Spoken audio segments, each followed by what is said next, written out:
آج کا انسان صرف دولت کو خوش نصیبی سمجھتا ہے اور یہی اس کی بد نصیبی کا ثبوت ہے۔ حضرت علی رضی۔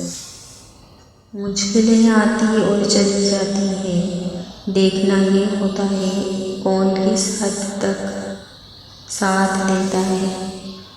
حسد کرو گے تو کچھ نہ پاؤ گے، شکر کرو گے تو گن نہ پاؤ گے۔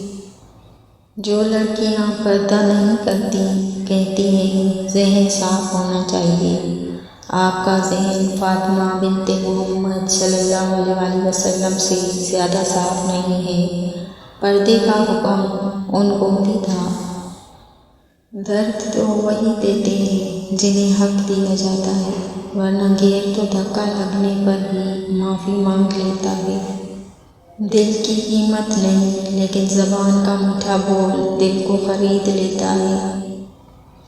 گلاب کا کوئی بھی نام رکھ لو مگر پہچان خوشبو سے ہوتی ہے۔ انسان کسی بھی رنگ ہو یا ذات کا ہو مگر پہچان اخلاق سے ہوتی ہے۔ سچی حقیقت قرآن میں ایک سورت کافرون ہے اور ایک سورت منافقون ہے۔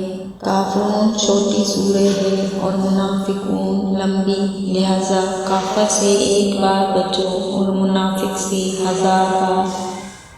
یا اللہ ہر کرایہ دار کو اپنی رحمت سے اپنا گھر عطا فرما، آمین۔ خاموشی ہمیشہ رضامندی یا ناراضگی ہی نہیں ہوتی، کبھی اس کا مطلب یہ بھی ہوتا ہے کہ ہم ناسمجھوں کے لیے وضاحت کی سخت نہیں رکھتے۔